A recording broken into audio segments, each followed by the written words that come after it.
Hey everyone, it's John here, and in this video we're going to do a full pivot table tutorial. So I'm going to take you from absolute beginner all the way up to pro level in 25 minutes. Now if you want to follow along with the tutorial, you can download the sample data that I'm using with the link below. Let's get into it. Before we get started with building any pivot tables, first off we need to check and make sure that our data is in a tabular format. So pivot tables are going to need tabular data to work best. So what does that mean? So first we're going to need column headings in the first row of our data set. So here we've got column headings that describe what data is below in each column. Our data set can't have any blank rows or blank columns, so if there are any blank rows or blank columns, make sure to remove those before you build any pivot tables. We also don't want any subtotals or grand totals scattered throughout our data. So subtotals and grand totals, that's going to be the job of our pivot tables to summarize our data. So we can remove them from our data set if we have any. We also want to make sure that one row in our data is one record. So for example, here each row of data is one sale. And we also want each column to only contain one data type. So for example, our date column here, it only contains dates, and that's the order date for the sale in this case. So our data is in tabular format, so we will be able to use it with pivot tables. All right, so let's see how we can create a pivot table now. So we can select anywhere inside our data, and if we go up to the Insert tab, then we can click on the pivot table command here. And that's going to open up this menu, and it's selected our entire data range. So that's going to be the data that's available in our pivot table.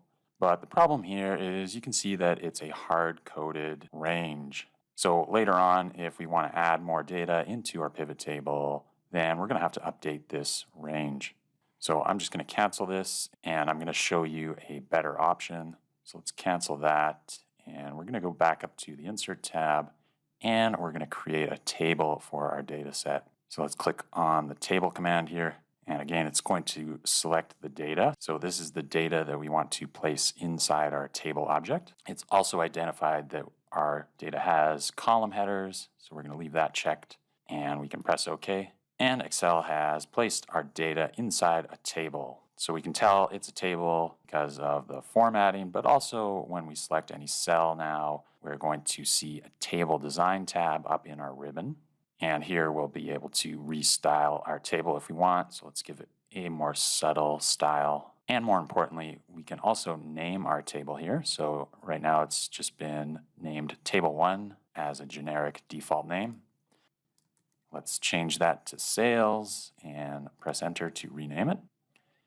And now let's go back to our Insert tab and try this pivot table command again. And you can see now that the range that is referenced is our sales table. So if we create our pivot table this way, then we're going to just be able to add data into our sales table, and it's automatically going to appear in our pivot table when we refresh our pivot table. So creating a table first for your data is a much better option, and that is going to make it easier to add data later on. So let's press OK and create that pivot table, and Excel has gone ahead and created a blank pivot table for us in a new sheet.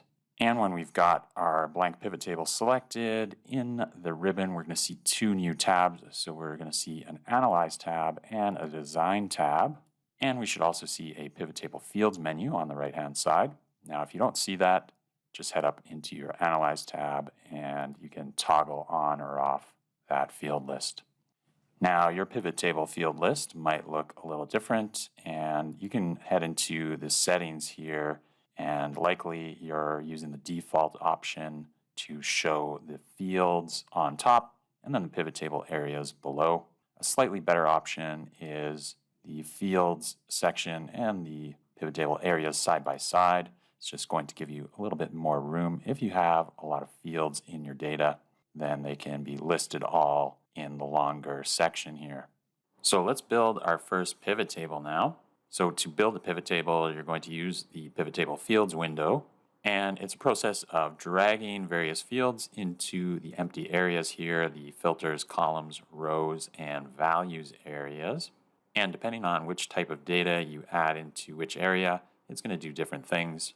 So in general, date and text fields you're going to place in either the filters, columns, or rows areas of your pivot table. So these are the fields that you want to summarize your data by.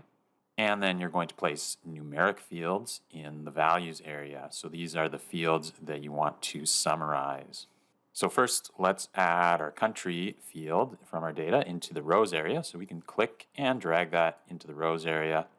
And then you can see that all the countries in my data are now listed down the rows. Next, let's add the revenue field into our values area.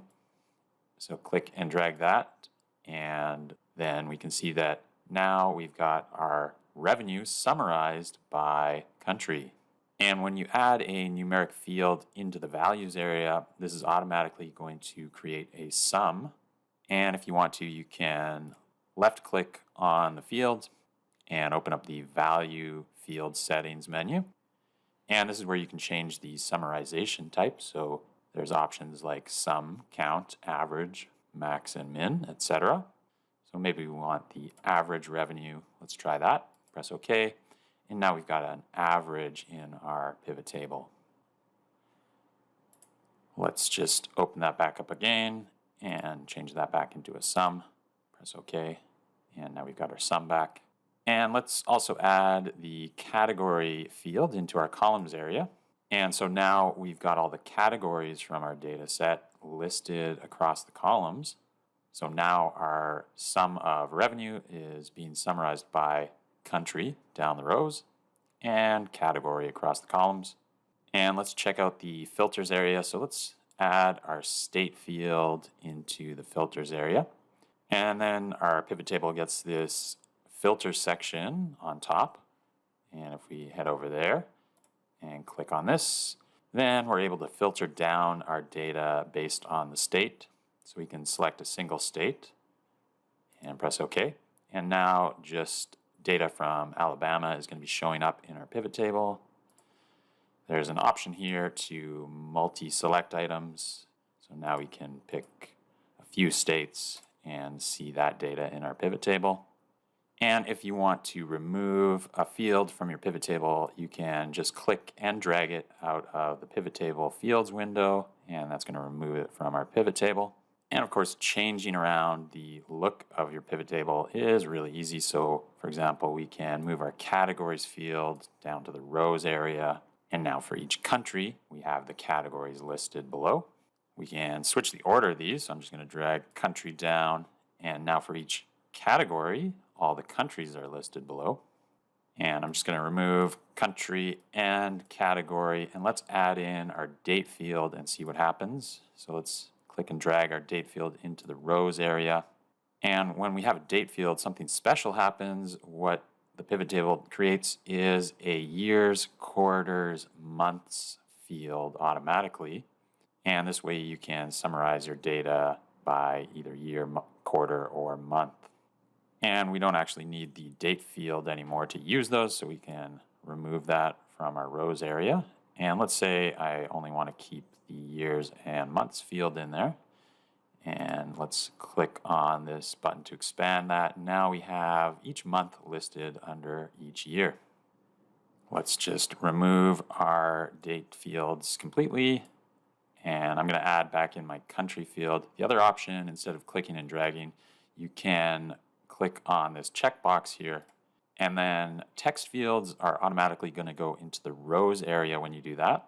And any numeric fields like quantity, they're going to go into the values area automatically. So that's how you can build out your pivot table. So either click and drag items into the 4 different areas or use the checkboxes. It's super simple, and this allows you to quickly explore your data. Now, one quick note before we move on. So when you add multiple fields into the values area, you'll see a values field appear in the columns area. And so when this is in the columns area, your summarizations are going to appear across the columns like they currently are, but you can actually drag and drop this field into other areas. So let's click and drag that down to the rows area. And now you'll see that our summarizations are listed down the rows instead. And you can place this anywhere. So for example, if I move the country field below the values field, then my summarizations are going to appear underneath a heading called sum of revenue, and then they're going to be listed by country. Let's move that back to the columns area. And if I click and drag this to either the fields area or the values area, I'm not going to be allowed to place that there. So just the columns and rows area. Next up, we're going to take a look at some formatting options for pivot tables. So first, we're going to format our numbers. So this is going to make them a lot easier to read inside our pivot table. And you can do that by clicking on a value within the field and right-clicking and going to the number format option. And then you can apply various different types of formatting. So this field is a revenue, so I'm going to use the currency formatting here. And I'm just going to get rid of the 2 decimal places. And we have the option to use different symbols. I'm just going to leave the dollar symbol here and press OK. And we have a nice currency format in our pivot table now. And if I move around fields in my pivot table, that formatting is going to stick with the values. But if you remove the revenue field and then add it back in, then that formatting is unfortunately going to disappear. So let's just right-click again, format number or number format, and let's add our currency back in. Next, we're going to look at some formatting options for the design of our pivot table. So let's go up to the Design tab, and we've got various different styles here that you can quickly change. So I like that green style, let's go with that. And you can also make your own custom style, so you can choose this option here to create a new pivot table style if you so desire. Let's see what else is in our Design tab. So we have some options here that you can quickly apply to your pivot table. So you can add banded rows or banded columns if you want. We can also remove our header row, and let's just add in a couple more fields into our pivot table so we can see what that looks like.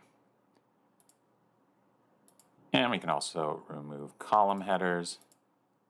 Next up, let's take a look at the layout options. So you can change the report layout. So by default, your pivot tables are going to be in compact form here. Let's check out outline form. So here you can see the different fields in my rows area are now in different columns. And let's go back to report layout and check out tabular form. So our different fields are still in different columns, but now they are on the same row.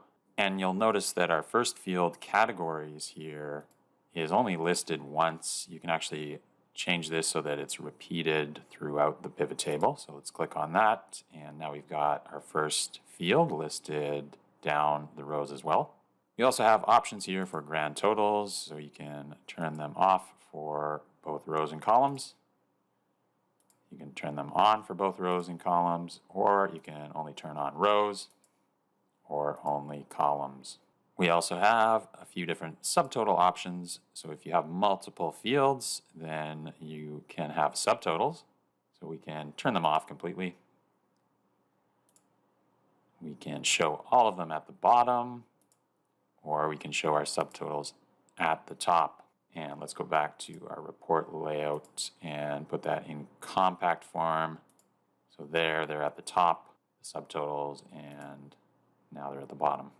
So those are some useful options to change the look and feel and layout of your pivot table, as well as apply number formatting to the values. So in your pivot table, you'll notice that when you have multiple fields, you'll get these buttons that allow you to expand and collapse that field. Now, if you go to the Analyze tab, then you can automatically expand and collapse all fields if you want. So we can collapse all our fields or expand them very quickly rather than expanding and collapsing them individually with those buttons. And we also have the option to remove those buttons in our Analyze tab. So over here, you can click on the buttons command, and that's going to remove them from your pivot table. Now, if you double click on the field, it's going to expand or collapse that field as well. So even without the buttons, you can still use that functionality. Another way to customize your pivot tables is by changing the labels. So pivot tables actually allow you to write over the labels. So for example, here we have sum of revenue that's automatically generated as the label, but we might want to change that. And if I click in there and just remove the sum of part and try and press enter with the revenue listed there, then we're going to get this error message. Pivot table field name already exists. So Excel is not going to allow you to choose a name that's already in your list of fields over here in the pivot table fields window. So let's press OK. But if you really want to just show revenue, you can add a space on the end and press enter, and Excel will accept that as a different name. Same with here, you might not want this row labels appearing. So you can just add a space in there and press enter, and now that's gone. Here, for example, maybe we don't want to show it as a grand total. Let's just change that to say total.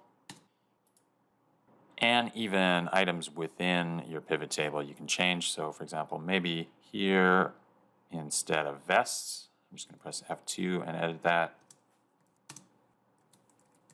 Maybe we want it to say vests and shirts, and I can press enter, and that's now going to be labeled as vests and shirts. So this doesn't change the underlying data, just anything with the category vests is going to appear now in our pivot table as vests and shirts. Next, let's take a look at some sorting options for our pivot tables. So this is going to help make the data easier to understand. So here you can see our revenue is basically unsorted. We can right-click on any value in there and select the sort option here. And let's sort it from largest to smallest. And now within each category, the subcategory that is listed below is sorted by revenue. Let's right-click on the subcategory, and we can sort that alphabetically if we want. So now our revenue is listed by alphabetical order of the subcategory name. We can also right-click on our category field and sort that. So let's sort that in descending order. So now our clothing is going to be listed first. And we can also manually sort things. So if I click and drag on the edge of my clothing category, then I can move that below. Same with individual items. I could move this jersey item down here. Or I can right-click on the totals and sort those. Let's sort that largest to smallest as well.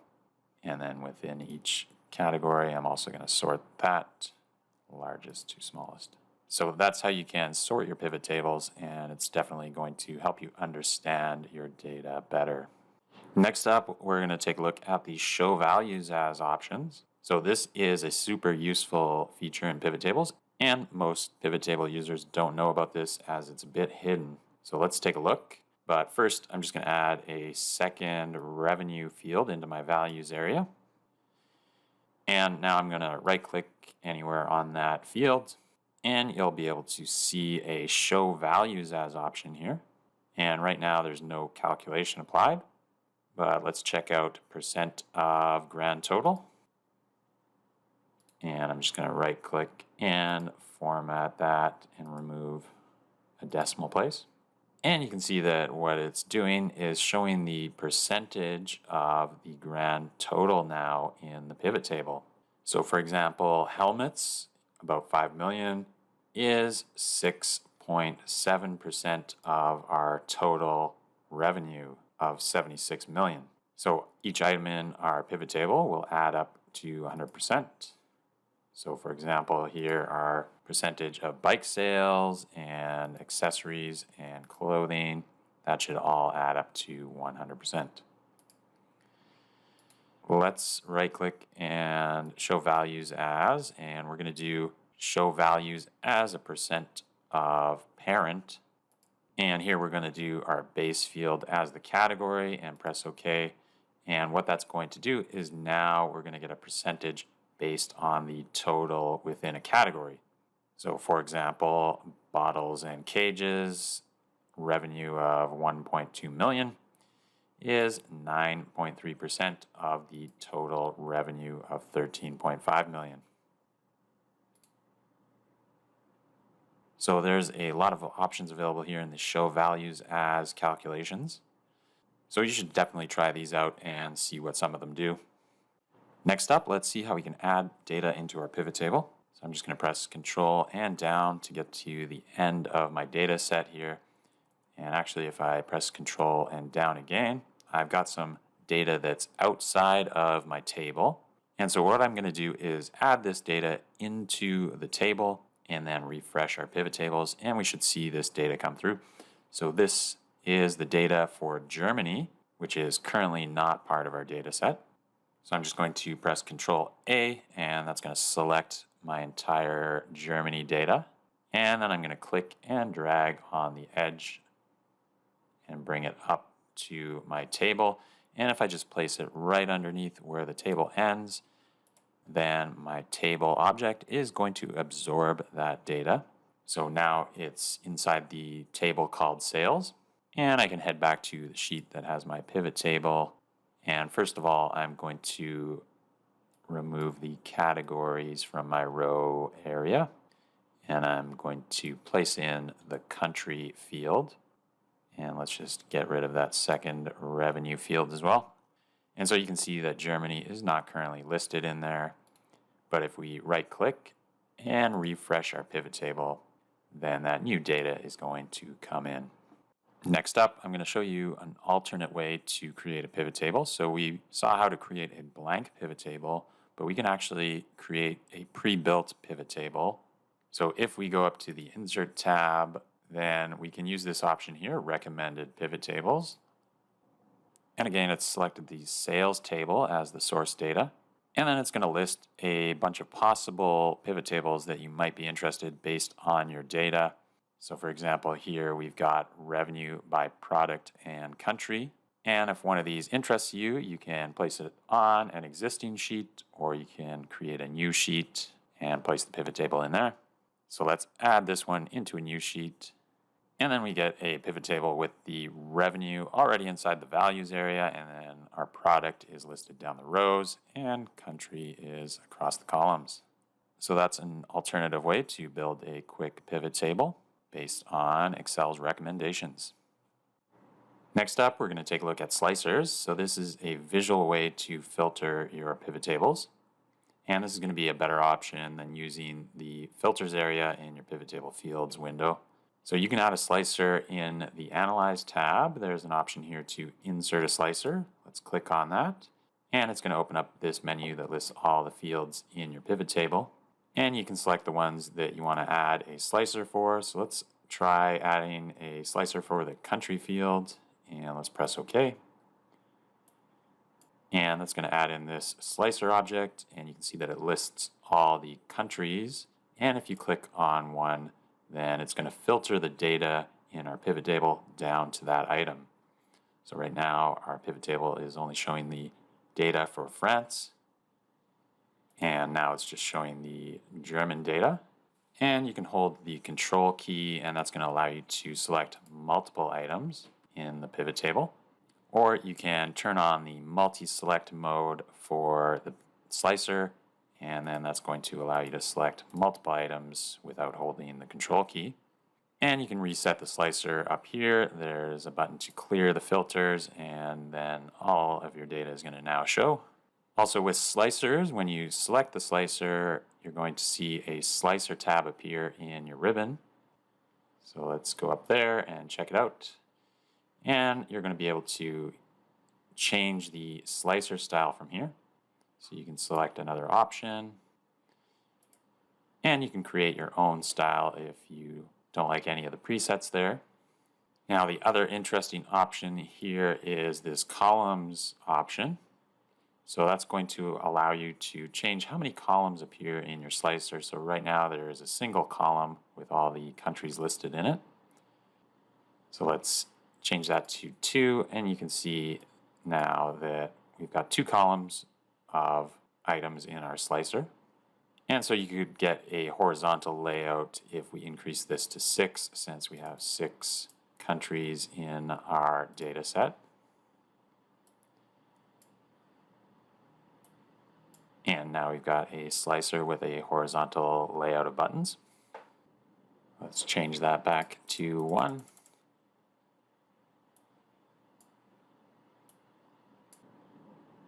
And then lastly, in our slicer tab, we have this report connections option, and that's going to allow you to connect a single slicer to multiple pivot tables. So I'm just going to cancel out of that. And we can maybe create a copy of our pivot table. So let's press Control-C and paste it over here. And now instead of category and subcategory, let's maybe show the data by state.